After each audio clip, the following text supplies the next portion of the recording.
Paz do Senhor para os irmãos. Amém. Vamos começar mais um estudo. E hoje nós vamos estudar a lição 2 dessa revista. Para quem não sabe, na semana passada nós começamos uma nova revista. E essa nova revista, que nós vamos ter para os próximos 12 domingos, contando hoje, os próximos 3 meses, ela fala sobre o governo divino nas mãos humanas através dos reis. E nós vamos estudar em 1 Samuel e 2 Samuel. Como foi falado na semana passada pelo Diácono Evandor, nós vimos que o povo, depois que Josué morre, o povo então era governado por juízes, que representavam os anciãos de cada tribo. E num dado momento, o povo ele chega para Eli, que era o sumo sacerdote na época, e eles pedem a Eli um rei. Eles pedem um rei não só para ter um representante humano, um representante para Samuel, não só um representante físico, uma pessoa, mas eles também, e aí é onde eu entendo que foi o erro do povo, o erro do povo não foi pedir um rei, mas foi pedir um rei para ser igual às outras nações. Isso é o que, no meu entendimento, eu imagino que é um entendimento comum, isso que caracteriza o erro que o povo cometeu. Não foi de querer apenas um rei, não foi de querer uma pessoa física ali como eles tinham Moisés, por exemplo. Tudo bem que isso só já indica uma falta de, talvez indique uma falta de confiança a Deus, o fato de você não ter uma pessoa propriamente dita, fisicamente ali, para você poder levar as suas questões, mas eu imagino que o que mais pegou nessa situação, o que mais desagradou, foi querer ser comparado às outras nações. E isso talvez não nessa escala, mas com o mesmo sentimento, muitas das vezes nós questionamos coisas a Deus porque nós queremos nos comparar com outras pessoas. Senhor, por que isso está acontecendo comigo se não acontece com fulano? Por que isso acontece com fulano e não acontece comigo? De certa maneira, quando nós fazemos isso, nós estamos falando para Deus, você não sabe o que você está fazendo. Você está perdido. Se eu acho que algo tem que acontecer comigo da mesma forma como acontece para outra pessoa, ou como não tem que acontecer comigo, como não acontece para outra pessoa, e nós juntamos isso com a vontade de Deus nas nossas vidas, é uma outra forma de falar, Deus, você não sabe o que você está fazendo. Então eu imagino que esse foi o problema, o centro do problema do povo de Israel de escolher um rei. Então, hoje nós vamos ver sobre o nascimento de Samuel. Como nós falamos, como já falou na semana passada, Samuel ele foi o grande representante dessa mudança, porque até então Samuel era sumo sacerdote e o povo chega para Samuel, pede um rei, Samuel consulta Deus, Deus autoriza, já dando um spoiler do que vai acontecer, imagino que não seja surpresa para nenhum dos irmãos, Deus autoriza Samuel a ungir um rei, e aí Samuel unge Saul, que foi o primeiro rei de Israel. Então, para nós começarmos, vamos abrir a Bíblia em 1 Samuel capítulo 1, e nós vamos ler do versículo 20 ao versículo 28. 1 Samuel capítulo 1, do versículo 20 ao versículo 28. E hoje nós vamos falar sobre o ambiente familiar que Samuel nasceu. Samuel nasceu de uma família, não vou dizer cristã, porque não tinha Cristo naquela época, mas uma família temente a Deus. Nós vamos ver sobre da onde que Samuel ele foi uma criança especial, numa situação especial. Ana não podia ter filhos e Samuel veio por meio de uma súplica de Ana. E por fim nós vamos ver a dedicação de Samuel, como que Samuel chegou a ser sumo sacerdote, como que foi a infância, o crescimento, o desenvolvimento de Samuel. Então, 1 Samuel capítulo 1, do verso 20 ao verso 28. E sucedeu que, passado algum tempo, Ana concebeu e teve um filho, e chamou o seu nome Samuel, porque dizia ela, o tenho pedido ao Senhor. E subiu aquele homem Eucana com toda a sua casa a sacrificar ao Senhor o sacrifício anual e a cumprir o seu voto. Porém Ana não subiu, mas disse a seu marido, quando o menino for desmamado, então o levarei para que apareça perante o Senhor e lá fique para sempre. E Eucana, seu marido, lhe disse, faze o que bem te parecer a teus olhos. fica até que o desmandes. Não tão somente confirme o Senhor a sua palavra. Assim ficou a mulher e deu leite a seu filho até que o desmamou. Verso 24. E havendo desmamado, o levou consigo com 3 bezerros e um efa de farinha e um odre de vinho. E o trouxe à casa do Senhor, a Siló. E era o menino ainda muito criança. E degolaram o bezerro, e assim trouxeram o menino a Eli. E disse ela: Ah, meu Senhor, viva a tua alma, meu Senhor. Eu sou aquela mulher que aqui esteve contigo para orar ao Senhor. Por este menino orava eu, e o Senhor me concedeu a minha petição que eu lhe tinha pedido. Pelo que também ao Senhor eu o entregarei por todos os dias que viver. Pois ao Senhor foi pedido, e ali adorou, e ele adorou ali ao Senhor. Essa é a passagem que conta pós-nascimento até a entrega de Samuel por Ana ao sacerdote Eli. Mas como assim, Diego? Como que... Então quer dizer, você acabou de falar que Ana queria muito um filho.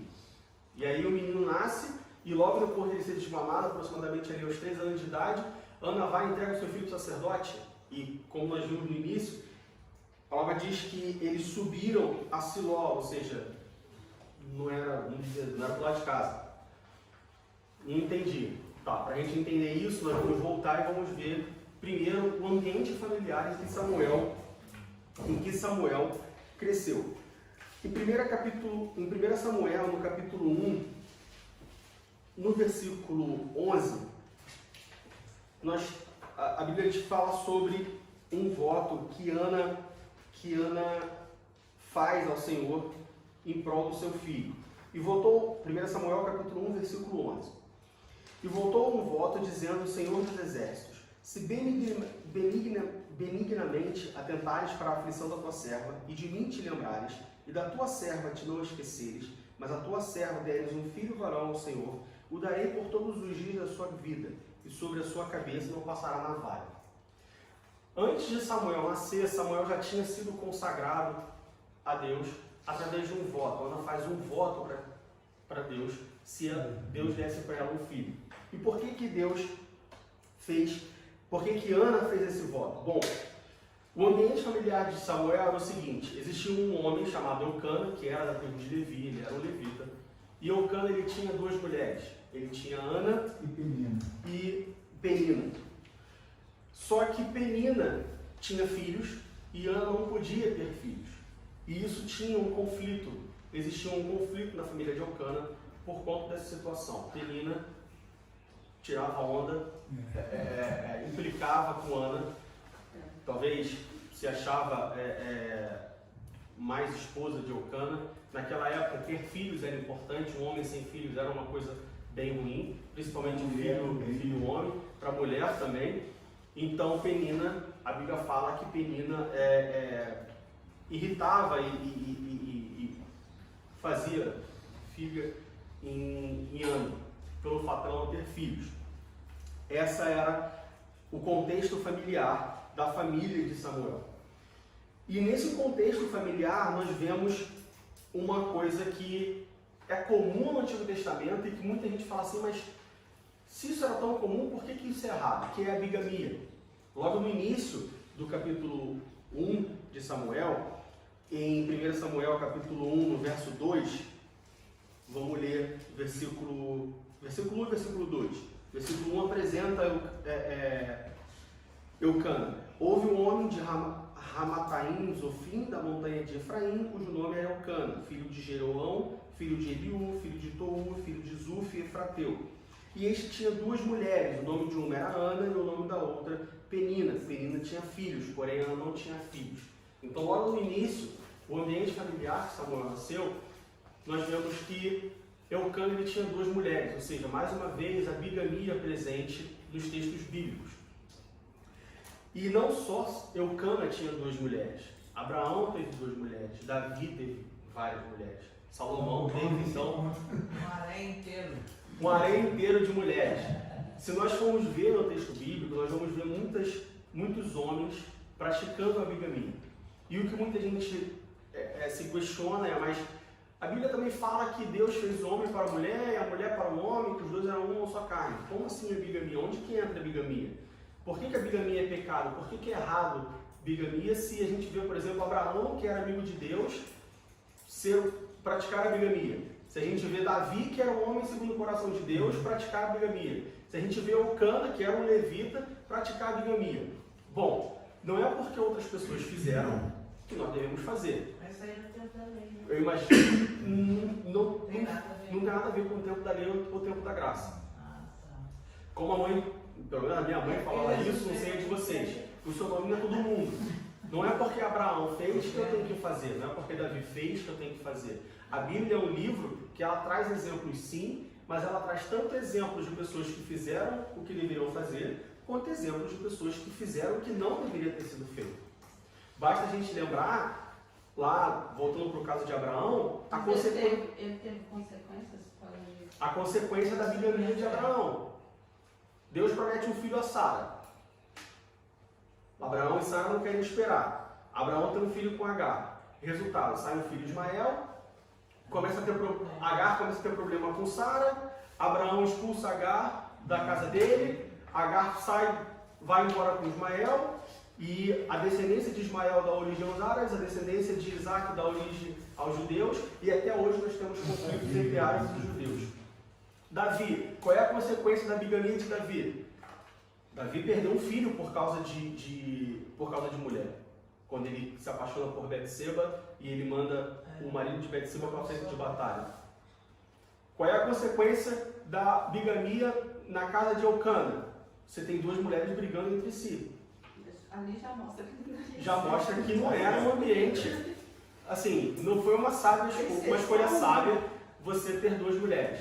Então, mais uma vez, não é porque algo está na Bíblia que ela é verdade, que ela é certa. Mas aqui há uma competição, né? Se tem duas ou três... Vai ter uma competição. Competição. Mas independente da competição, a bigamia, ela não é aprovada por Deus. Como a irmã Helena falou, mas é porque era no tempo da lei. Não, tempo da lei, tempo da graça, Antigo Testamento, Novo Testamento, bigamia é bigamia, pronto, bigamia está fora do formato de casamento estabelecido por Deus. O formato estabelecido por Deus é um homem, uma mulher se casarem, morarem juntos na sua casa, terem a sua família, terem a sua carne. Essa questão da bigamia é importante para a gente ficar atento até hoje, porque eles eram homens de Deus e eles entendiam que não tinha problema a bigamia, né? Então, e era uma coisa comum na época. Então a gente precisa usar isso para prestar atenção nos dias de hoje, que nem tudo que é comum passou a ser vontade de Deus. Sim. Porque é comum e todo mundo está fazendo. Porque toda igreja que você vai acontece isso ou aquilo. Não, isso não significa que... Por isso que a gente precisa estudar a palavra de Deus e entender qual é a real vontade de Deus. Porque eu lembro que uma vez eu trabalhava e recebi uma carta da menina falando assim: ainda é da vontade de Deus que a gente se case virgem num mundo como o de hoje, entendeu? Então, quer dizer, não é porque hoje em dia as pessoas não se casam mais virgem que mudou a vontade. Esse é um bom exemplo. Eu diria que a bigamia do Antigo Testamento é a virgindade, a monogamia do Antigo Testamento é a virgindade nos dias atuais. Mas é normal não se casar virgem. Tá, não é porque é normal que você que é aprovado por Deus. Assim como a bigamia era normal, não significa que é aprovado por Deus. Bem colocado. Talvez Abraão e outros agiram assim porque eles viveram praticamente no início, né? Eles não viveram 3.000, 4.000, 5.000 anos depois que Deus criou o homem, né? Logo que Deus destruiu o mundo com o dilúvio, passou pouco tempo, Abraão nasceu, né? Então, o povo antediluviano estavam debaixo da lei de crescermos e multiplicarmos, né? Então se casava irmão com irmão, era uma bagunça por causa desse crescimento. Começou com Adão e Eva, tiveram filhos. Como é que eles iam continuar a se crescer se não haviam outros povos? Então tinha que ser entre eles mesmos. Então isso parece que se tornou uma tradição na vida deles. Não é uma explicação. É isso, mas tem lógica esse ponto. Mas ele era, dentro disso ele era, tipo assim, inocente, ele não sabia ou Deus havia lá? Então, abre Deuteronômio capítulo 21, do verso 15 ao verso 17. Deuteronômio, capítulo 21, do verso 15 ao verso 17.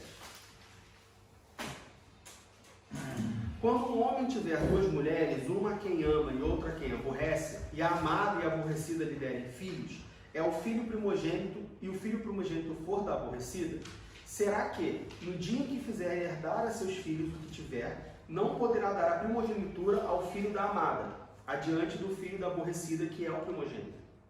Mas ao filho da aborrecida reconhecerá por primogênito, dando-lhe dobrada porção de tudo quanto tiver, porquanto aquele é o princípio da sua força. O direito da primogenitura seu é. Isso está em Deuteronômio, ou seja, Deus ele estabeleceu uma lei para aquelas pessoas que eram polígamas. E ele fala, olha, se você tiver duas mulheres, uma que você ama, uma que você não ama, e o teu primogênito for da que você não ama, o teu primogênito é da que você não ama. Você não pode transferir a sua primogenitura para o filho da mulher que você ama. O entendimento é que, se Deus ele se preocupa em colocar uma lei para uma prática que não foi a prática inicial, Deus, de certa forma, ele tolera a bigamia. Deus ele tolerava a bigamia. Tolerar é diferente de aprovar. Tolerância não é que você aprova, ensina e apoia a ideia. Ela é tolerada, ela não é aprovada. Da mesma forma que, lá no início, no Jardim do Éden, Deus cria Adão, Deus cria Eva. Adão e Eva têm filhos, mas eles precisam se multiplicar. Como que houve essa multiplicação? Irmão casou com o irmão. Irmão teve relação sexual com o irmão. Irmão teve filho com o irmão.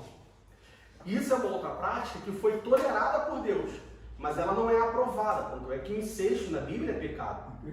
Ou seja, naquele momento específico de Adão e Eva, de recriar o mundo, era tolerado. Eu não diria permitido, porque permitido dá a ideia de que pode fazer. Era tolerado. Por causa da procriação. Por causa da procriação.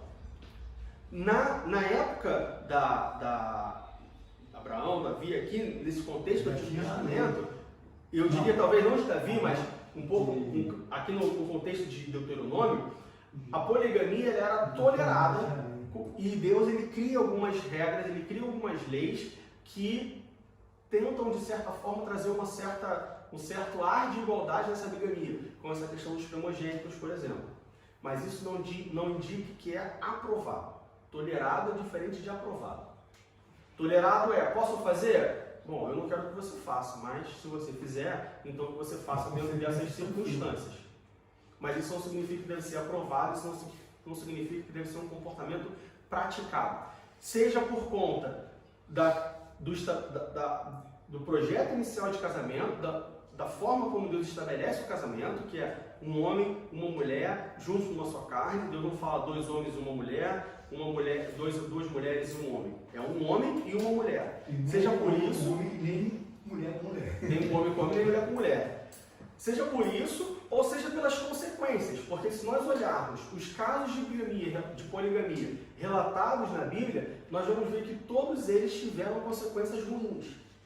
Nós não vamos encontrar na Bíblia nenhum caso de poligamia onde tudo foi maravilha, como acontece hoje, como é ensinado hoje com o poliamor. Eu tenho duas mulheres, poligamia, agora chama de poliamor. É um homem bonitinho por uma coisa que já acontece há muito tempo, que sempre foi visto com os olhos ruins pela sociedade, e o mundo moderno coloca o nome bonito para poder apresentar de uma forma mais agradável e fazer parecer bem aos olhos das pessoas. Tem uma igreja evangélica no Brasil, não vou citar nome. Eles aceitam esse negócio que tem no Brasil, vocês que vieram de lá há menos tempo, devem ter ciência disso.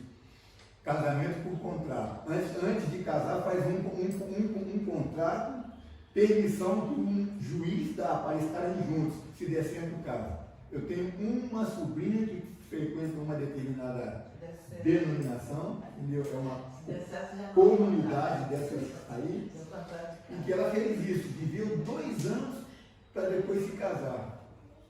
E teve uma que viveu 2 anos, aí não casou mais. Quer dizer, é prostituição legalizada? Pois é. Mas isso seria mais por questões de dinheiro financeiro. Também, sabe? tem questão Não. financeira. Eu acho que é mais para não haja divisão dos bens. Mas Mas quando tá você fora faz do um conjunto contrato de de Deus. casamento, se a gente trouxer o contrato de casamento para a Bíblia, quando você faz um contrato de casamento, você está prevendo que o teu casamento pode ser desfeito. Tem que casar. Se eu falar com você, olha só, eu quero casar com você. Você tem muito dinheiro, você é bilionária e eu sou um perrapado. E eu falo assim, olha, eu quero casar com você. E aí você fala assim, tá bom, eu te amo e quero casar com você. Mas assina aqui um contrato dizendo que se a gente se separar, você não tem direito na minha herança, no meu patrimônio. Você já está começando uma relação se precavendo de que essa relação vai terminar.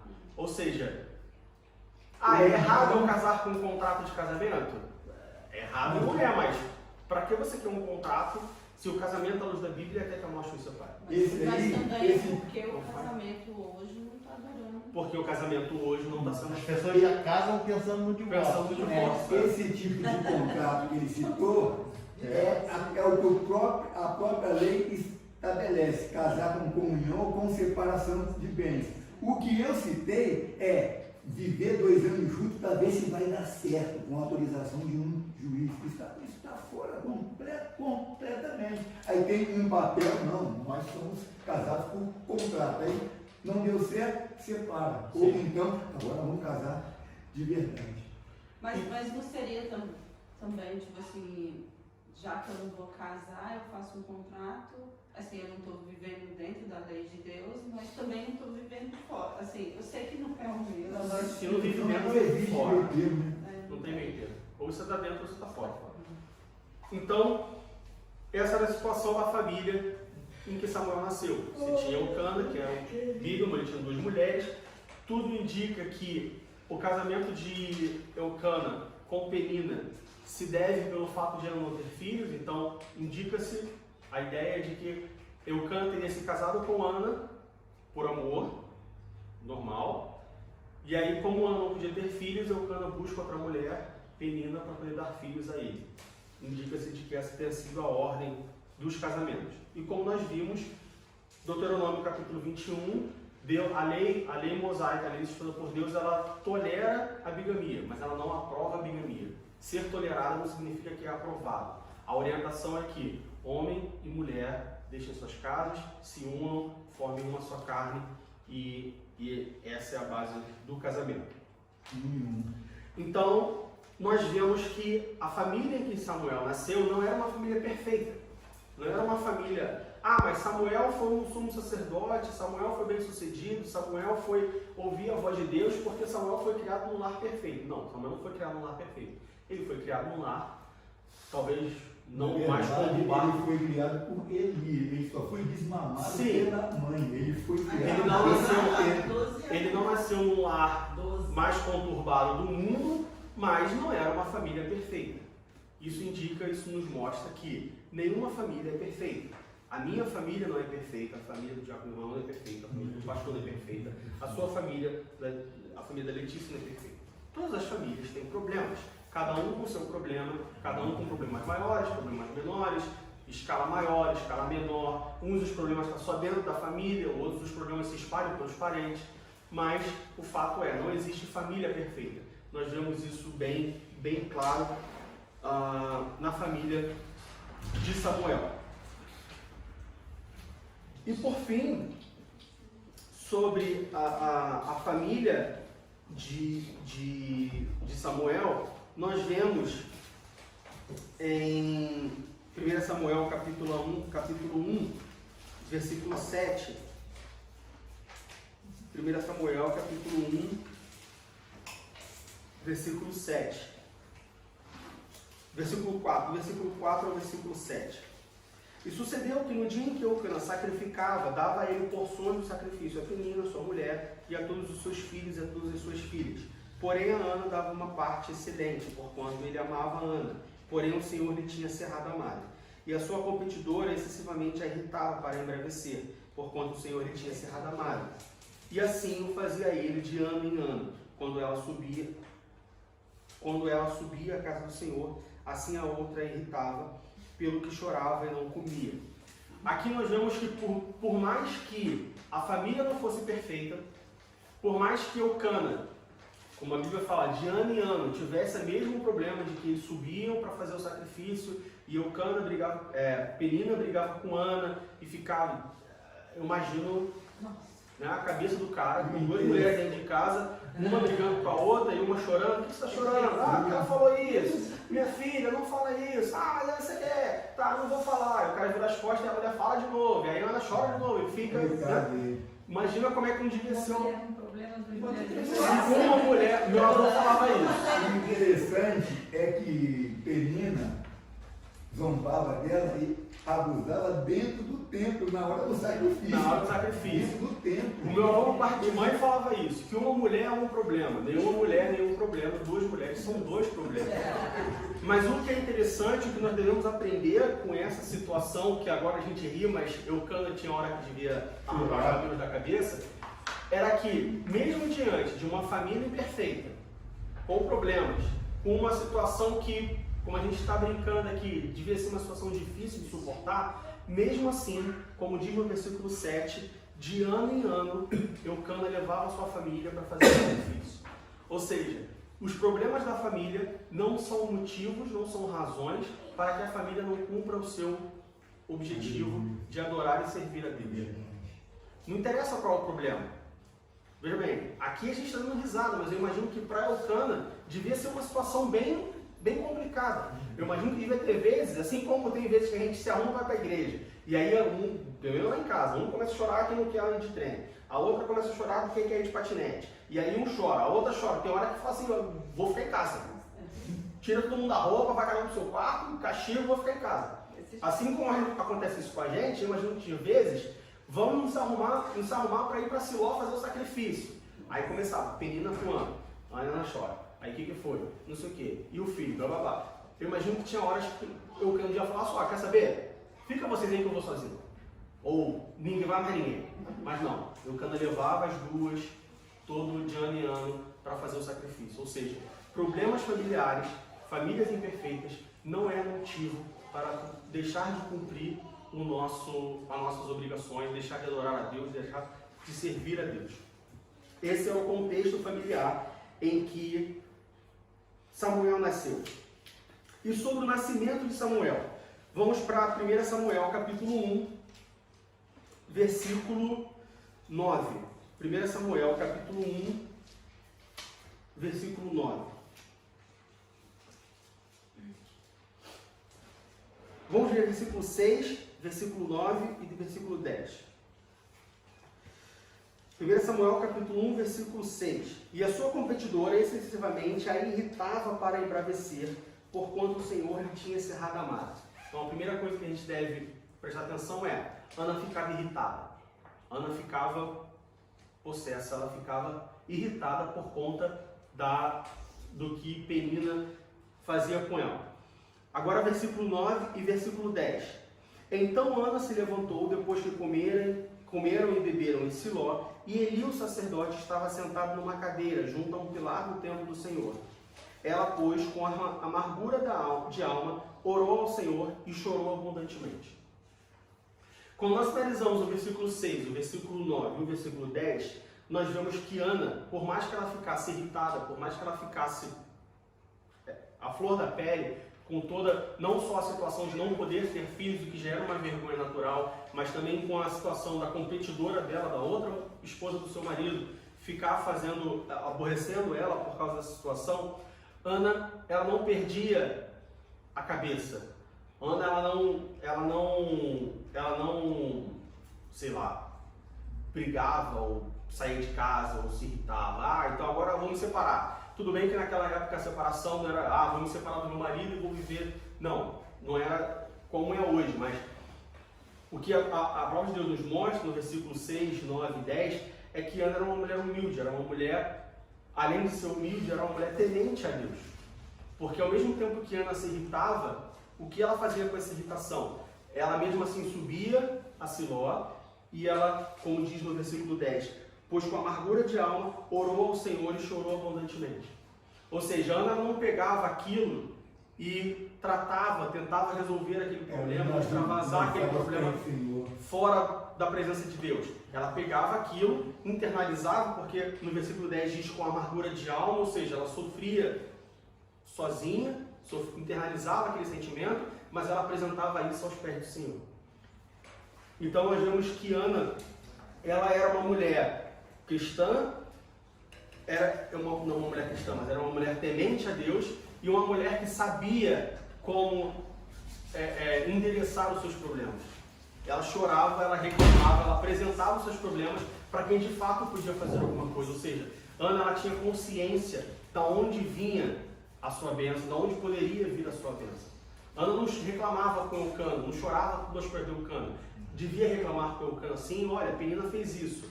Mas a reclamação principal de Ana era aos pés do Senhor. Ela chorava e entregava aos pés do Senhor. Ou seja, nós vemos a humildade e como que Ana era temente a Deus. O que eu acho interessante também é que quando Ana faz o propósito com Deus, ela faz em silêncio. Ela foi chorar perto de Eli, aí chorando, Eli não ouvia o que ela falava, e aí Eli olhou assim para a boca dela, viu que ela estava lá resmungando e chorando, aí falou assim, vai ficar embriagada? Isso. No versículo, em 1 Samuel capítulo 1, no versículo 12 e versículo 13 diz: e sucedeu que, perseverando ela em orar perante o Senhor, Eli fez atenção à sua boca, porquanto Ana no seu coração falava. Porém, e só se moviam os seus lábios, porém não se ouvia a sua voz, pelo que Eli a teve por embriagada. Ana podia ter feito um escândalo, podia fazer, um escarcel, que isso, chama o pastor, chama não sei quem, joga no ventilador e tal. Mas não, Ana ela entende que não é o barulho que ela vai fazer que vai resolver o problema. Chamar o pastor, chamar o diácono, o presbítero. Se ela falar em voz alta, ela seria ainda caçoada lá. Contar para o pai, para a mãe, chamar a família inteira, jogar no ventilador, o problema não vai resolver o seu problema. Mas colocar o seu problema nos pés, nas mãos, que realmente pode resolver o problema, isso sim vai trazer a solução. E isso alinha com Provérbios capítulo 31, versículo 30. Abre em Provérbios capítulo 31, versículo 30. Provérbios capítulo 31, versículo 30. Que nos mostra como que deve ser o perfil de uma mulher cristã. Enganosa é a graça e vaidade, a formosura, mas a mulher que teme ao Senhor, essa será louvada. A mulher cristã, ela tem que temer ao Senhor. Ela não tem que se pegar em vaidade, em formosura, em beleza. Ela não tem que se pegar em nada disso. Ela tem que ser temente ao Senhor. Ela tem que ser uma mulher espiritual, uma mulher sábia. Uma mulher cristã, ela tem que ser uma mulher sábia. Como a gente brinca, o homem é o cabeça, mas a mulher é o pescoço. E o que mexe a cabeça é o pescoço.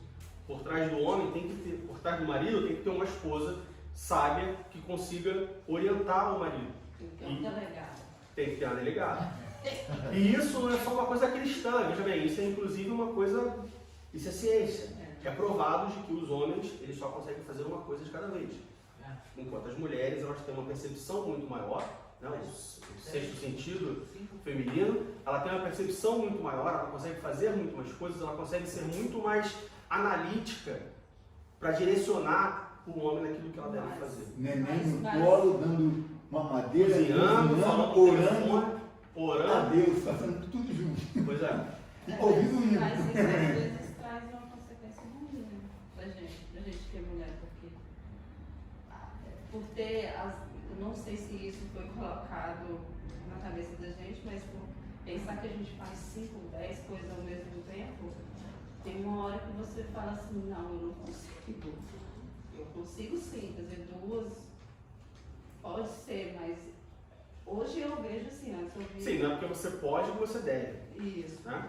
E não é porque você pode que você vai fazer sozinho. Você pode delegar as coisas. Isso. Então, enquanto a mulher está dando mamar para o filho, cozinhando e falando no telefone, ela não precisa se preocupar com os problemas. Ela pode orar e falar, Deus, cuida dos problemas enquanto eu cuido do meu filho. Deus, olha só, resolve isso aqui. Resolve o meu filho com um problema na escola, enquanto eu vou dar comida para outra, porque senão não dá para fazer junto ao mesmo tempo. E hoje a gente tem um exemplo, o meu esposo mesmo fala, porque hoje ele fica em casa, por causa da pandemia, né? Então ele fica muito em casa e aí ele faz o almoço, faz as coisas para as crianças. Hoje ele já falou assim, eu já sei o que você fazia, todo dia me agradece. É maçante, Tem seus benefícios a mesma coisa. Aí eu falo, nossa, que Essa coisa não valeu. Pois é. Então nós vemos que Ana, ela estava amargurada com essa situação. No versículo 1, no versículo 10 de 1 Samuel, nós lemos que ela, Ana, pois com amargura de alma orou ao Senhor e chorou abundantemente. Então Ana ela estava amargurada, ela tinha uma amargura por conta da situação de não poder ter filhos, a irritação vinda de Penina e tudo mais. E como nós vimos, o que Ana faz com essa amargura é depositar isso aos pés do Senhor.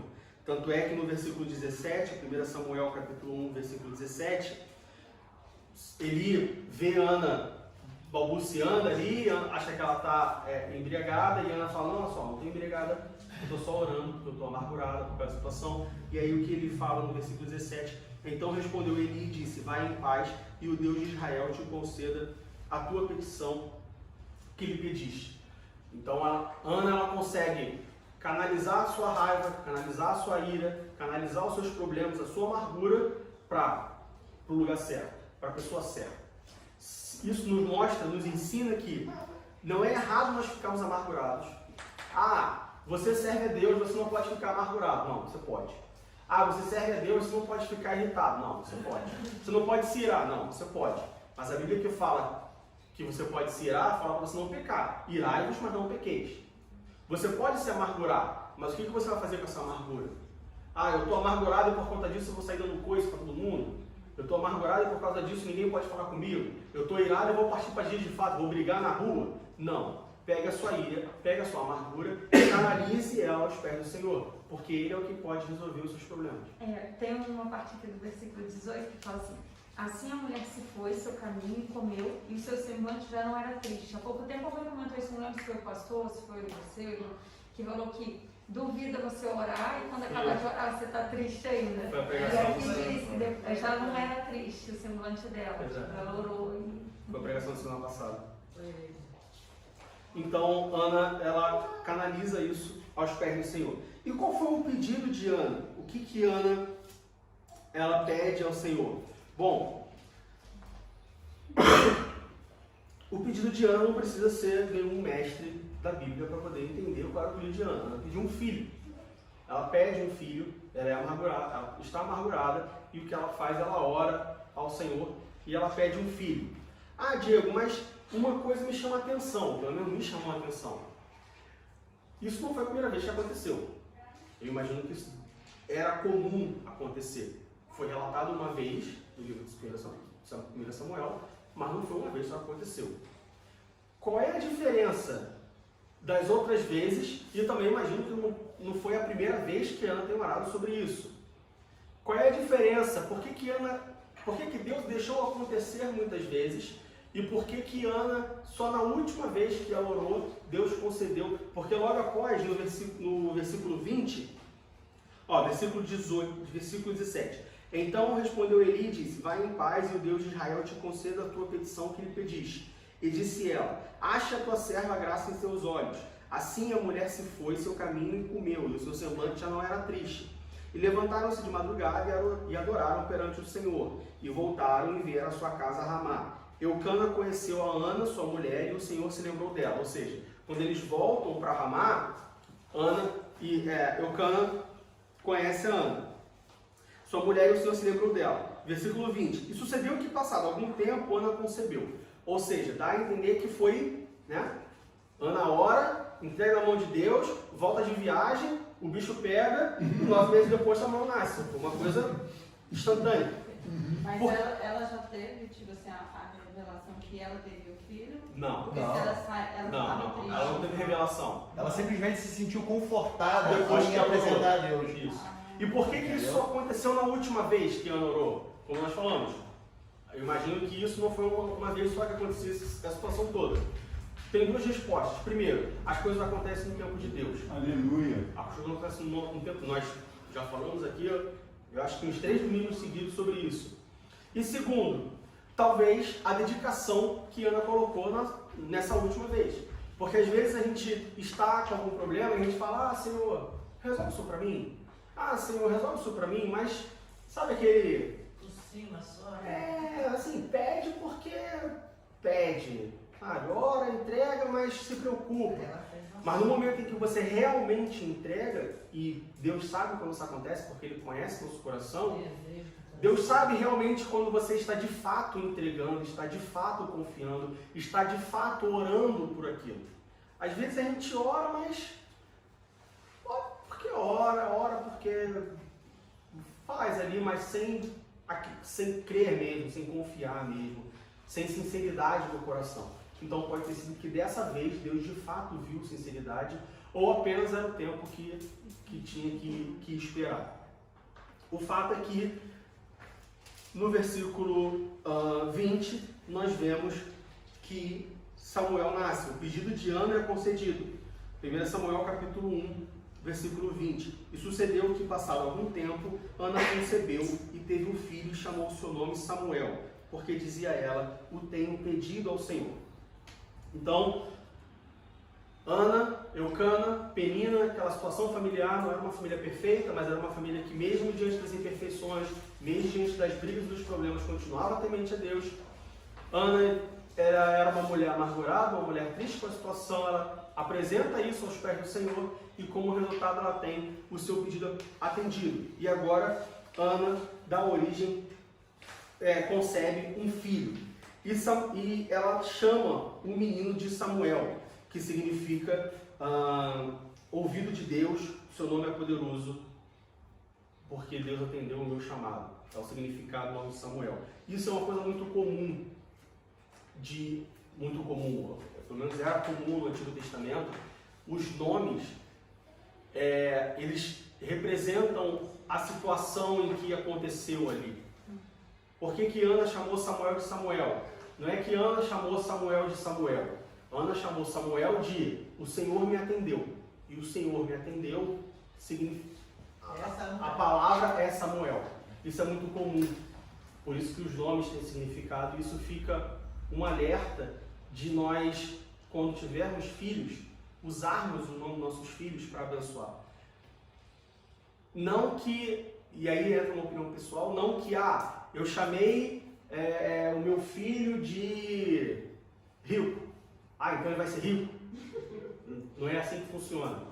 Mas procure, e eu e a Fabiana, nós temos um testemunho disso, nós passamos por isso, porque quando a gente se conheceu, noivou e tal, nós tínhamos escolhido o nome para os nossos filhos. O nome do Daniel não ia ser Daniel. E aí um amigo nosso, muito amigo nosso, chegou e falou assim, a gente estava falando sobre filho, não lembro como é que foi. E eu falei, o nome do meu filho vai ser Kawai. Ele falou, mas quem que é Kawai? Eu falei, Kawai é uma ilha do Havaí, porque eu surfava e tal, achava o nome bonito. Aí, de onde que veio isso? O nome de um deus havaiano e tal, não sei o quê. Ele falou, rapaz, usa o nome do teu filho para abençoar o teu filho. Bota o nome do teu filho de Kawai, um deus havaiano, você nem havaiano é.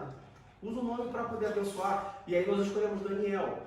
Então, assim, ficou de lição, e eu acho isso. Acho que é uma prática boa. E outra coisa que é a troca de nome na Bíblia, tanto no Velho como no Novo Testamento, tinha a ver com o caráter da pessoa, como Deus mudou, né, de Jacó para Israel, né, Cefas para Pedro, e Saulo para Paulo, e assim vai. E em base a isso temos que tomar cuidado quando vemos um nome bíblico, vou pôr esse nome do meu filho porque eu achei lindo. Aí ele lê lá a cidade de Gadara, que nome lindo, Gadara, põe o nome na filha de Gadara.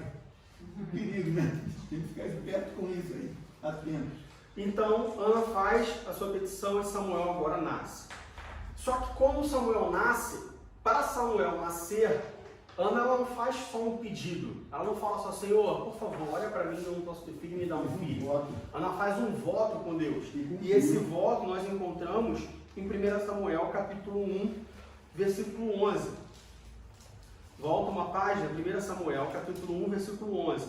E votou um voto, dizendo, Senhor dos exércitos, se benignamente atentares para a aflição da tua serva, e de mim te lembrares, e da tua serva te não esqueceres, mas a tua serva deres um filho varão ao Senhor. Veja que Ana é específico. Quando nós orarmos, nós temos que ser específico. Senhor, eu quero um carro. Aí Deus te dá um Fusca. Aí você fala assim, poxa Deus, me deu um Fusca. Eu imagino que ele fala assim, mas você pediu um carro. Você pediu um carro. Você pediu um carro, eu te dei o primeiro que veio na minha cabeça. Aí tem gente que fala assim, tem carro? Não, tem um Fusca. Então, quando nós pedirmos a Deus, seja específico. Veja bem, mas eu estou sendo específico, eu estou sendo soberbo, eu quero... Não, seja específico, abre o seu coração, fala como você quer. Senhor, olha só, eu quero assim, assim, assim, assado. Quando ela falou, eu não quero um filho, eu quero um filho varão. E da tua serva não te esqueceres, mas a tua serva deres um filho varão ao Senhor o darei por todos os dias da sua vida, e sobre a sua cabeça não passará navalha. Então, Ana, ela faz um voto com Deus, ela fala, Senhor, olha só, eu quero um filho varão. Se me der um filho varão, eu vou entregar ele para Eli e ele será consagrado ao Senhor. Ou seja, é interessante isso, porque ao mesmo tempo que Ana queria ter um filho, ela abre mão do seu filho. Foi diferente do que aconteceu com Moisés, porque Moisés ele nasce e aí tem que entregar, porque Faraó manda matar, e aí o que a mãe de Moisés faz é coloca ele no cesto para o rio, mas aí aconteceu ao contrário.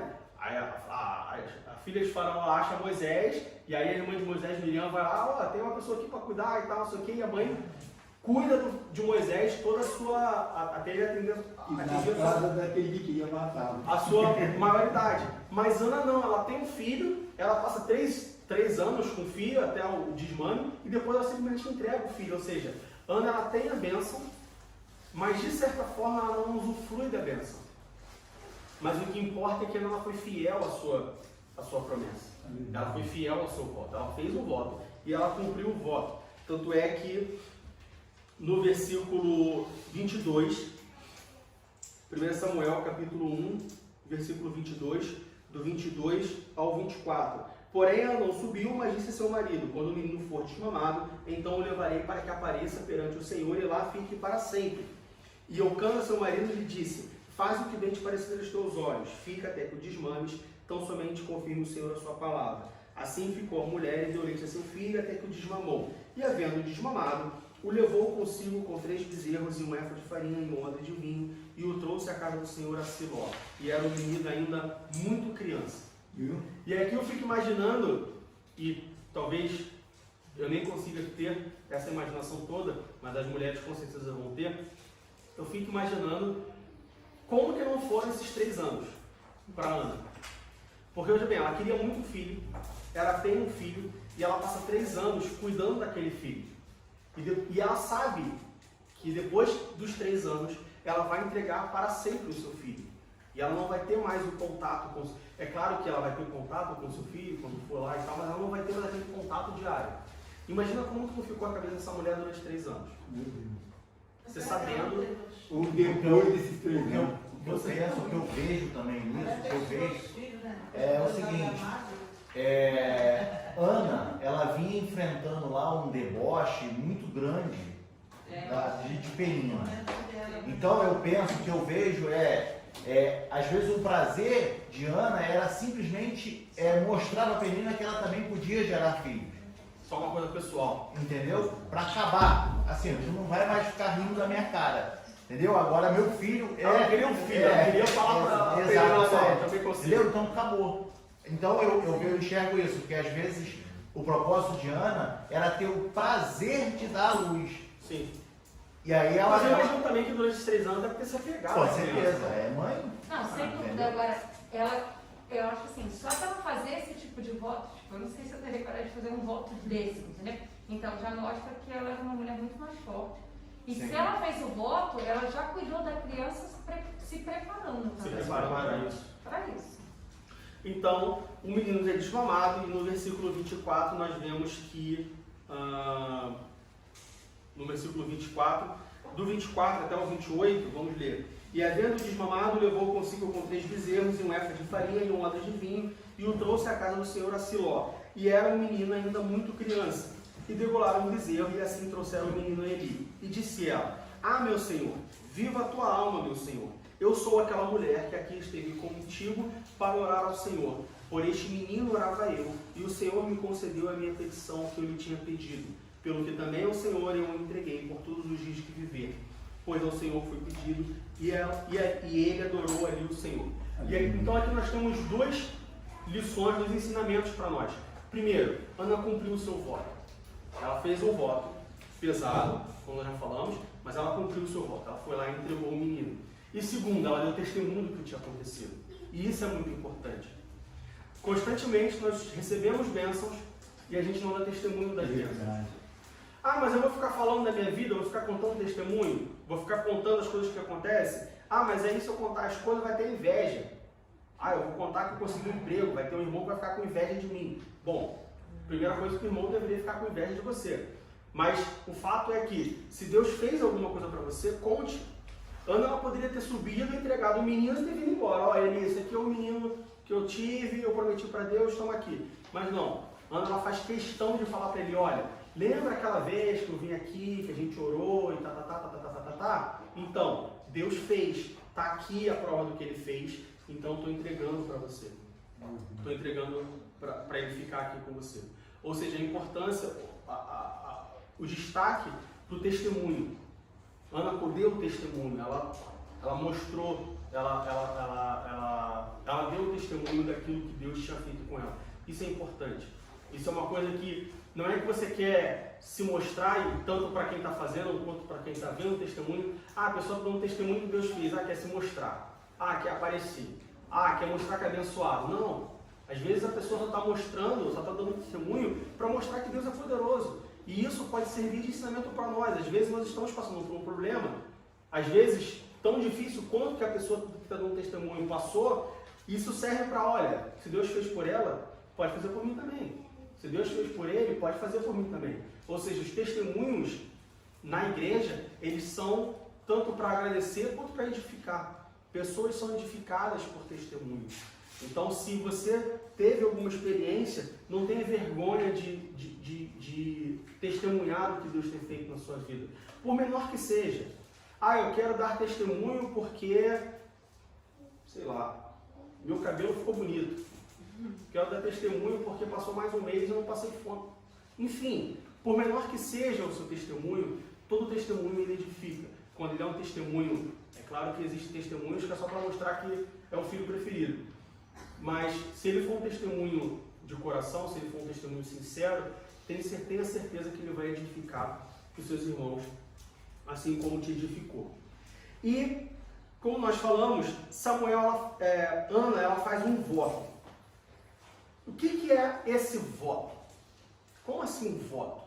O que significa voto? Bom, no capítulo 1, lá no verso 11, no final, Ana fala assim: mas a tua serva, se a tua serva deres um filho varão ao Senhor, o darei por todos os dias da sua vida, e sobre a sua cabeça não passará navalha. Esse é o voto que Ana faz.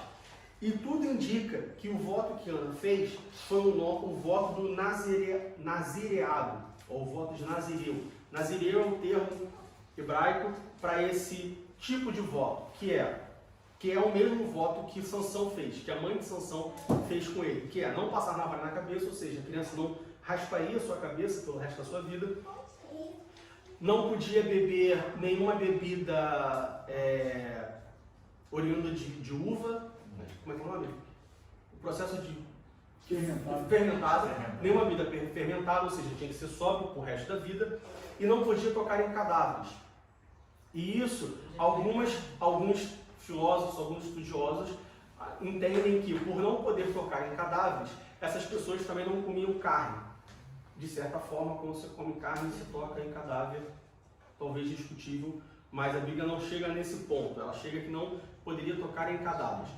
Um outro grupo de estudiosos afirmam que eles podiam comer carne, mas não comiam as carnes impuras contidas na lei, assim como qualquer outro judeu.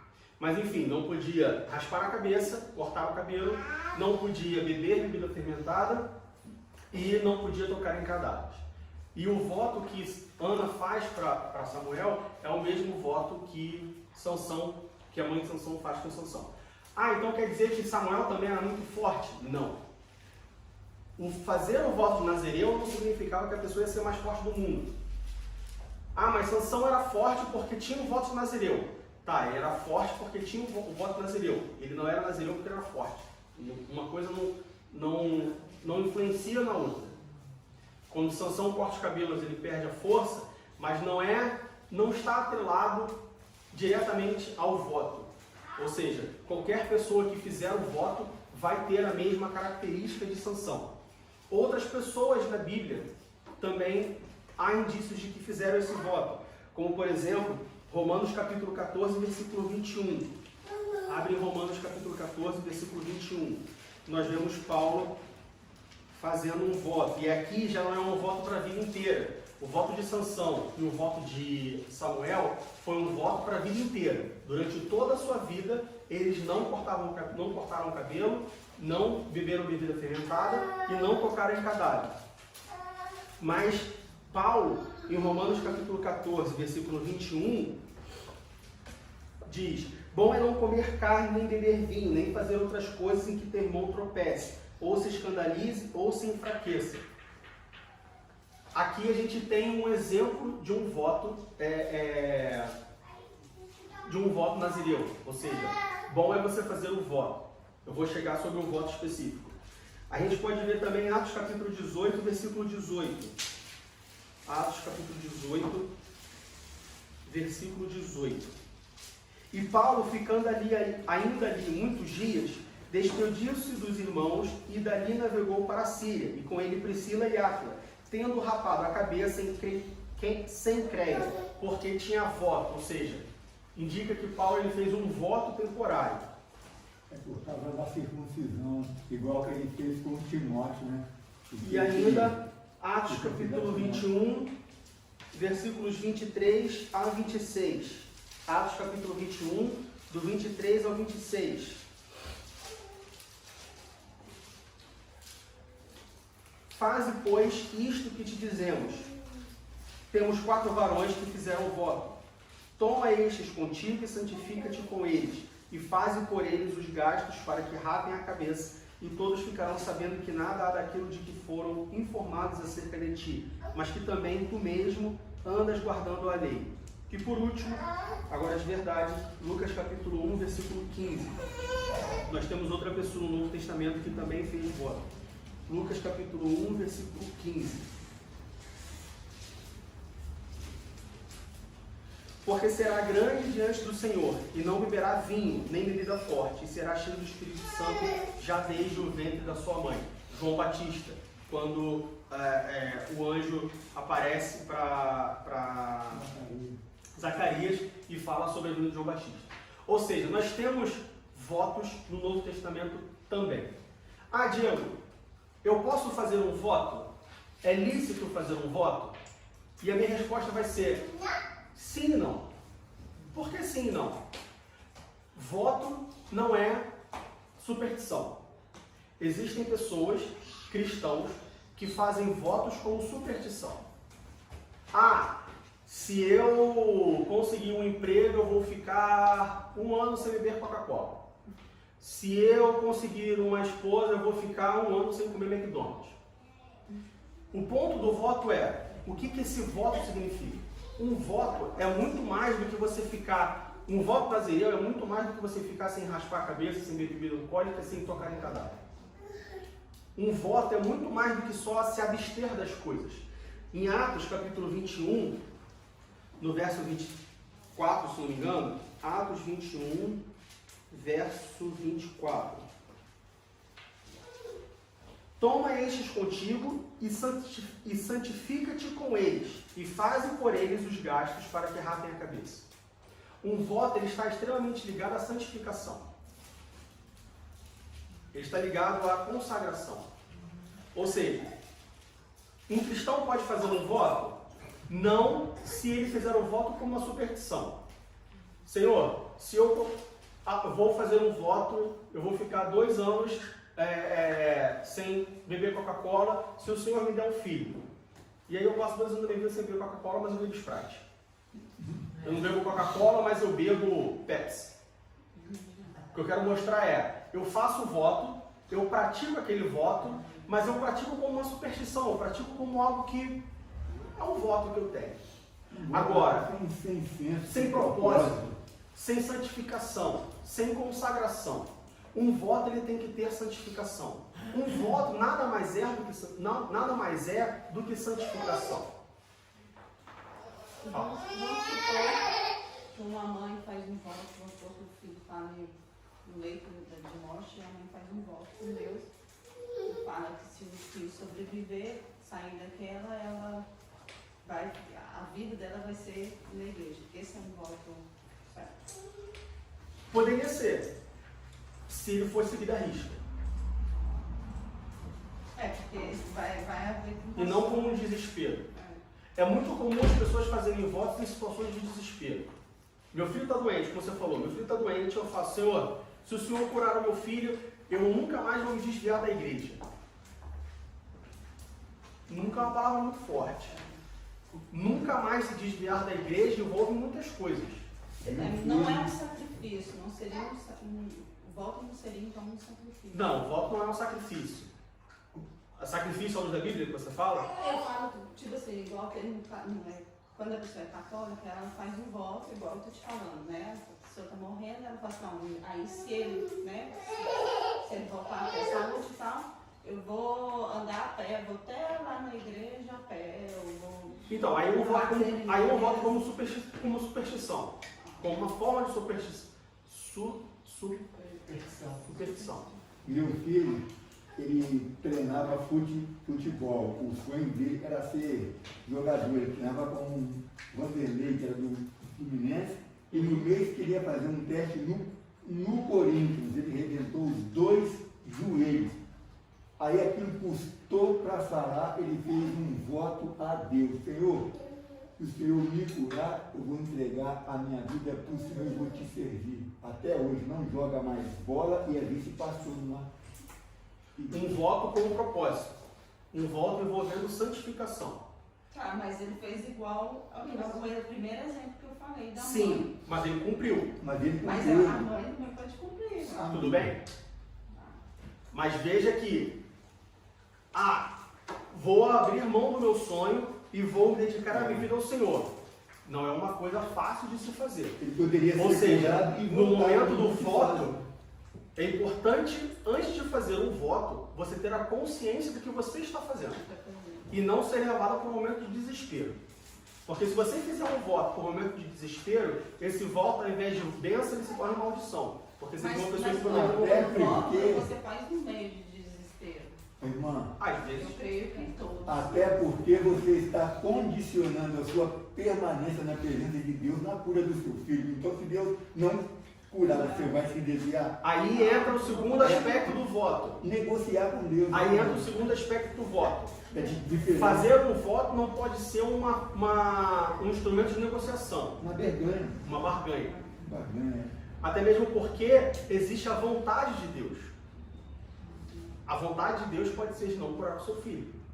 E aí, se Deus não curar o seu filho, então você vai se desviar da igreja? Nós pregamos sobre Mas isso a na vez vontade passada. de Deus também podia ser que eu não tivesse filho. Sim, poderia ser. E o voto de Ana teria sido em vão. Aí que entra a intimidade com Deus. Aleluia. No sentido de que, bom, Deus, qual é a tua vontade para a minha vida? Não, a minha vontade é que você não tenha filho. Bom, então não adianta fazer voto. Certo? Agora, se a vontade de Deus não for você não ter filhos, ou se for uma coisa que tanto faz quanto tanto fez, aí sim cabe um voto. Mas, de novo, um voto envolvendo santificação, comunhão, consagração, compromisso e principalmente consciência. Um voto consciente e não apenas uma forma de barganhar, e não apenas uma troca, ou como os católicos fazem de se alcançar esta bênção eu vou a pé do Rio de Janeiro até Aparecida. Vou subir esse Joelho. bem de joelho. Tá, você vai ganhar uma artrite no seu joelho, você vai ganhar uma ferida, mas tá, e qual o propósito? Para fazer o quê? Mas Você se santificou? se ele não souber, se ele fizer isso, eu creio que mesmo assim Deus abençoa. Tipo assim. Como assim? Não entendi. Se ele não souber, se ele fizer um voto assim, ele sem não tem saber- experiência, sem ele saber não disso. sabe disso, ele vota. Deus não leva em conta o tempo da ignorância. Não leva o tempo da ignorância, mas assim, Deus não leva em conta o tempo da ignorância. Mas se você chega ao ponto de fazer um voto, você não é completamente completamente ignorante. Não? Tá, então eu faço um voto só o que eu dou conta de fazer. Então, mas é porque existe uma linha muito tênue entre Deus não leva o tempo, não leva em conta o tempo da ignorância. Porque existe uma linha muito tênue entre a ignorância e a displicência. Ah, eu vou fazer um voto com Deus. E eu fiz um voto totalmente, assim, esdrúxulo, porque eu era ignorante sobre o assunto. Tá, mas você não era ignorante ao ponto de fazer um voto, porque a Ana fez um voto e conseguiu, então você vai fazer um voto também. Então, esse limite, a gente tem que tomar muito cuidado com esse limite entre a ignorância e a displicência quando você faz um do voto. desespero, como a gente está falando, seu filho está doente. Na hora do desespero, você não para para pensar nisso tudo, né? Você quer seu filho... Mas deveria. Antes de se apresentar ao Senhor, você tem que pensar. Esse é o ponto. Porque é a mesma, o dia que eu vou estar falando, é a mesma coisa do que, eu vou para a igreja e apresento o meu culto. Tá, mas como você vem para a igreja? Você tem que vir para a igreja com consciência de que você está vindo para um tempo, para apresentar o seu culto, para apresentar a sua louvor, a sua adoração. Existe a consciência. Você simplesmente fazer um voto, num momento de desespero, numa tentativa de atirar para todos os lados, tá, isso é um voto ou uma superstição? Isso é um voto ou uma simpatia? E uma outra Eu coisa, acho que você tem uma ferramenta muito mais eficaz, vamos dizer assim, Do que um voto do que que é o oração. voto que é a oração E e jejum. e uma O outra outro dia eu coisa. dizia que o jejum é quando você fala para Deus, Senhor, eu tenho urgência, eu estou desesperado, esse é o meu clamor. E aí você jejua. Só O que jejum é muito um mais jejum, eficaz. ele requer muito mais. Um jejum, ele requer muito mais consciência do que um voto. Certo? Então, é errado um cristão fazer um voto? Sim e não. Mas se você faz um voto, por que você não fez um jejum? Porque algumas pessoas fazem voto, mas ela faz o voto e ela vive o período do voto como se nada tivesse acontecido. Ela faz o voto no ora, ela faz o voto no jejum, ela faz o voto no estudo, ela faz o voto no se aproxima de Deus. Ou seja, ela faz o voto só por fazer. Eu fiz um voto. Quando o voto se cumprir, tudo vai acontecer. É um voto inconsciente, assim, é um voto... Não sei a validade do fato desse voto. O que eu vejo também é o seguinte: a partir do momento que nós temos a consciência e temos o temor de Deus e sabemos que estamos lidando com Deus, mesmo diante da aflição e do desespero, a gente tem que ter na mente e falar, não, eu estou falando com Deus, eu não estou falando com um prefeito da cidade ou com um rei qualquer, eu estou falando com Deus. Então, mesmo diante do meu desespero, eu tenho que ter a cabeça e a consciência de que se eu quero fazer um voto com Deus em relação a algum problema, alguma dificuldade que eu esteja passando, eu estou falando com Deus. E uma outra coisa, Então, O desespero não pode cegar o não voto, pode cegar o entendimento. não pode cegar. e uma outra coisa é que um voto sempre envolve a perda de alguma coisa ou abandono de certas atitudes. No caso de Ana, ela pediu o filho. E não foi temporário. para ela. Ela E não tem- Entregou. E no caso de Ana foi no diferente. caso do meu filho, abandonou a carreira dele. E no caso de Ana foi diferente, que se o filho não nasce, não tem como ela cumprir o voto. É diferente do que eu falar assim, não, hoje, se o Diego pregar e Deus falar comigo, eu vou parar de ver televisão. Tá. Você pode ter Então se Deus se não está com falar, tudo fechado, entendeu? Então se Deus você não passa a falar pregação comigo, inteira eu não vou ver televisão. pensando em outra coisa. É uma coisa que Deus fazendo ou não, eu posso fazer. Sim, Se Deus não falar comigo, eu posso ainda cumprir meu voto. sim. Entendeu? No caso de Ana, não. Se não nasce um filho, como é que ela ia cumprir o Vou voto? entregar. Entendeu? Fala, Fran. Eu acho que foi Jefté que fez um voto com Deus, um voto Jefté. bem complicado, que ele estava realmente no desespero e ele falou que, acho que se ele ganhasse a batalha, a primeira pessoa que ele visse, ele iria sacrificar em nome de Deus. E a primeira pessoa que ele viu quando chegou em casa foi a filha. E Então, assim, aí a gente vê o exemplo mesmo quando a gente está desesperado, o que a nossa mente faz, né? Verdade. Faz fazer a gente fazer, né? Na verdade, porque o por isso que desespero... voto é uma coisa muito complicada. Tem que ser feita consciente. Porque Se prepare para fazer um voto. Se prepare. Meu conselho é jejua, não volta. Jejua que é melhor. A Bíblia diz que é melhor não votar, né? Do que votar e não cumprir. Exatamente. Então tomem cuidado. Existe base bíblica? Existe. É errado? Não. Mas seja prudente, seja consciente. Então o voto seria a última opção.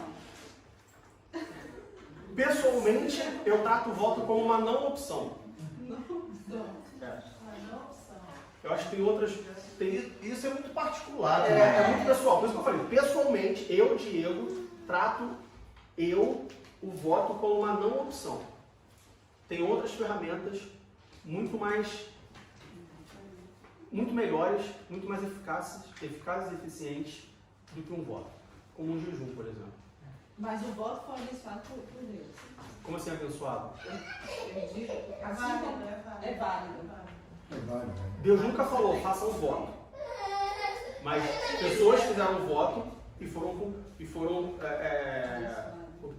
obtiveram sucesso. Como Jefté, como Ana, como Paulo, como João Batista. Tá? Mas você não vai achar na Bíblia Deus falando, eis que te digo, varoa, façam um voto comigo e assim eu farei. Não vai encontrar isso na Bíblia. Então nós vemos o cumprimento do voto que Ana fez. E por fim, nós vemos a dedicação de Samuel. Ana ela não só cumpre o seu voto, mas ela dedica a Samuel. E é aqui a lição que nós tiramos é a importância da dedicação das coisas a Deus. A importância de dedicarmos as coisas a Deus. Ah, mas eu dedicar o meu filho a Deus significa que eu tenho que entregar o meu filho na mão do pastor Joab? Eu não acho nem que o pastor Joab queira mais um filho para cuidar.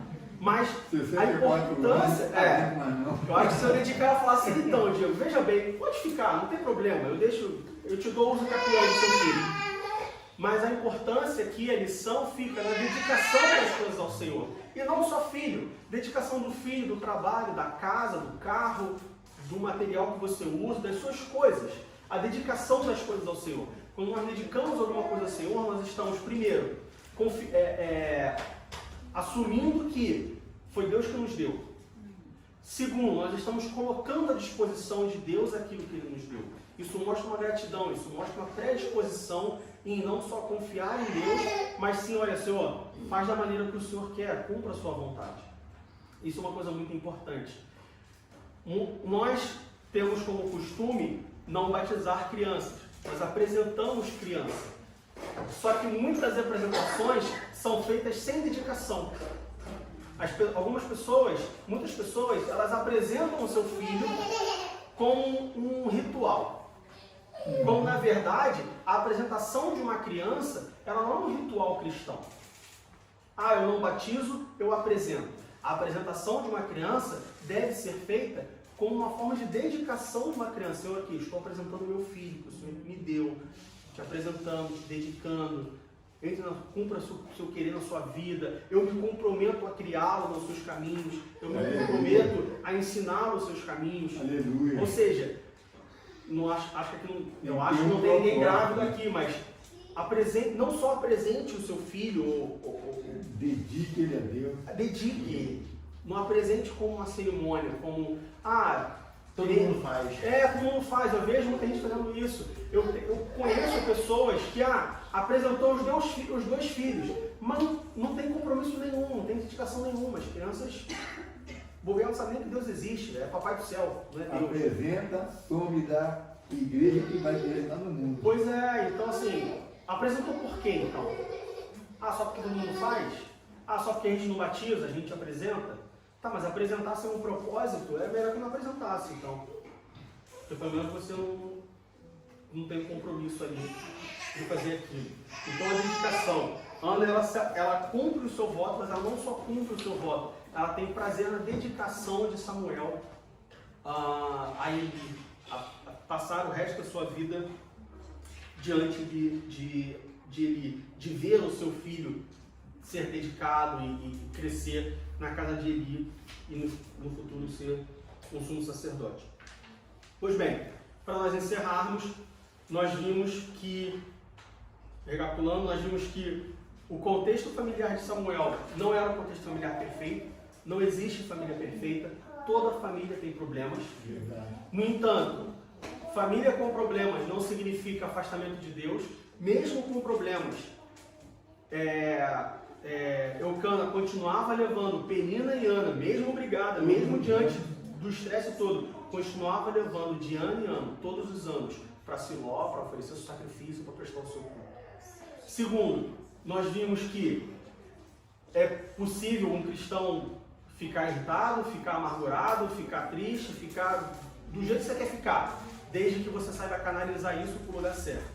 Quer ficar irritado? Fica irritado. Mas ao invés de sair dando patada em todo mundo, batendo em todo mundo, você dobra o joelho diante de Deus e fala: Senhor, estou irritado, me ajuda aí a resolver essa raiva. Como Ana fez. Ela estava irritada, ela ficava amargurada, ela ficou amargurada, mas o que ela fez? Ela foi para o templo, ela dobrou seus joelhos, ela orou, ela pediu ao Senhor e Deus o concedeu. E no momento que Deus o concedeu, ela cumpriu aquilo que ela tinha feito. Ou seja, não foi só uma barganha, foi uma coisa sincera. Ela cumpriu aquilo que ela fez e ela teve prazer naquilo. Veja bem, Ana, a dedicação de Samuel indica que não foi só um cumprimento, um simples cumprimento. Eu prometi, Deus me deu, tá, toma aqui, vai, pronto, acabou. Virei as costas e fiquei irritada. Não, ela cumpriu com prazer, ela dedicou, ela se alegrou de ver a dedicação e ela se alegrou em cumprir aquilo que ela tinha prometido. E não ficou chateada e não se ofendeu pelo fato de Eli ter interpretado ela mal. Você está bêbada, embriagada? Quanta gente diante de uma situação dessa qualquer ou até já chegava para o cano, não vou mais falar com o tema. O cara falou que ele falou que eu estou bêbada, não quero mais saber do Eli. Me dá o sumo sacerdote. Não, ela foi. Pessoas cometem erros, inclusive pastores. Não vou mais ele é tão, filó, não. O pastor é tão humano quanto eu, quanto você. Então o pastor também é. Se por algum motivo eu, Diácono Ivanô, o pastor, ou um irmão, qualquer outra pessoa cometeu um erro, falou alguma coisa que você não gostou, falou que você estava embriagada porque você ajoelhou aqui e começou a balbuciar algumas palavras, não se irrite com isso. Ou se irrite, mas canalize a sua irritação para um conserto. Chega e fala: olha só, você falou isso, eu não gostei, a gente pode resolver aqui? Aleluia. Porque é isso que e aí lá em Coríntios, Paulo, ele orienta a fazer isso. É isso que Deus nos orienta a fazer. Resolver as nossas diferenças, resolver os nossos problemas. Todos nós somos passíveis de errar. Que Deus nos abençoe em nome de Jesus.